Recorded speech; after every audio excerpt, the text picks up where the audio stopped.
Hey, this is your boy Kenneth Braswell with 5 Flow, 5 minutes of motivation and not much more. I got a special guest today, my boo, my wife, Tracy Braswell. We are in Blue Ridge Mountains and we are with our church today, and we are celebrating marriage, and we're trying to rejuvenate our marriage along with 14 other couples here. But I thought that this was a perfect opportunity to do one of my 5 flows with my beautiful wife to talk to you about 5 reasons we should take it down a notch. And so I'm gonna start with number 1. I think we should take it down a notch to do nothing else but organize our minds. I think that sometimes we have so many things going on in our brains that we don't have a chance to kind of departmentalize what's going on in our minds. If you don't know what's in your mind and you got too many things going on, how can you possibly know where you're going if you got junk in your mind? And sometimes you got to reorganize to get some of the old stuff out so that you can sort the new stuff, and you can also get rid of the bad stuff and keep the good stuff. So I think that taking it down a notch gives you the ability to do that. That was number 1. Hit it with number 2. Number 2, you want to take it down a notch so that you can avoid burnout. And so, as we all know, when you get to a place of burnout, you just cannot operate effectively. You're no good to yourself, you're no good to your family, you're no good on your job, you're no good in ministry, you're just absolutely no good.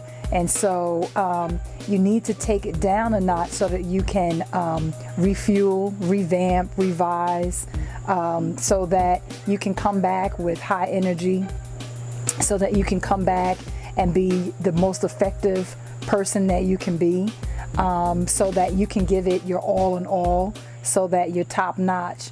And so taking it down a notch allows you to avoid burning out. It allows you to relax and rejuvenate so that you can come back and just be a better person and give more of what you would normally give, and you can operate in a spirit of excellency. Absolutely. Number 3, make room for new thoughts, right? It's like hoarding in your house. How much stuff can you possibly force into your house without eventually beginning to take some things out so that you can see what is really your house? Sometimes you have so many things in your house, you don't even see your house anymore. Same thing with your mind. Sometimes we have so many things in our mind, we can't even see our goals and our visions anymore because we got too many things in there. And sometimes in order to take it down a notch, we have to be committed to really releasing ourselves from the things in our minds that aren't good for us anymore, and to really making room. And for us as a spiritual couple, you know, our God can't play in a cluttered field. And so we have to have some organization about who we are and about where we're going. The scripture says when you have plans, write it down and make it clear. And so if you have a cluttered space, if you have a cluttered mind, even if you have a cluttered heart, it's very hard to make it clear to yourself and to anybody else. Oh, that was good, babe. That was hot, right? That was. Yeah. So number 4, you have to release your mind from problems. And so oftentimes what we like to do is stay in a mode where we're in constant let me see how I can fix it mode. And sometimes what we just need to do is just take a step back and just not focus on the problem, not try to focus on the solution, but just really just release yourself from it for a moment. And oftentimes it's when you're in those spaces that you get clarity, and then you'll be able to move forward. And again, coming from a place of excellency.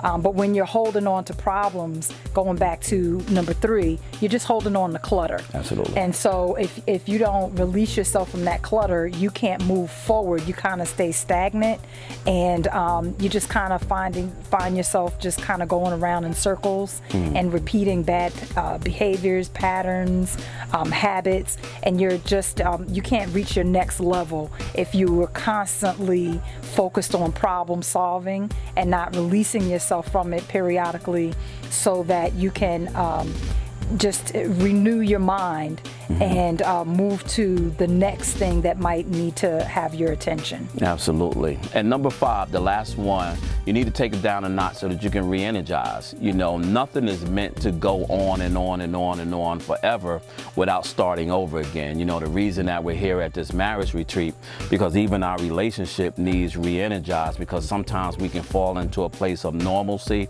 and we can just be on automatic mode, you know, where we're not even thinking about that there are things that are wrong, that there are things that are good, there are things that could be better. And sometimes you have to take it down a notch so that you can reevaluate your life. I learned something from Best Buy some time ago when I was talking to a gentleman about my computer, and he says, how often do you turn the computer off and turn it back on? And I said, never. He says, you have to turn the computer off at least every 2 or 3 days so it can reset itself, because the computer puts in a lot of things into it based on your day-to-day activity, cookies and all those other things that really confuses the computer sometimes, and it lowers its performance. And so sometimes the re-energizing of your life, your marriage, your profession, any of those kinds of things is simply just so that you can move forward and be a better you. So those are the 5 things that you should do and the 5 reasons that you should take it down a notch. Make sure you check us out on our partner site, blaze1radio.com. Also check out our Blog Talk show and our Blog Talk blog. Right? Blog Talk Blog. No, Dad's Pad blog. That's what it's called.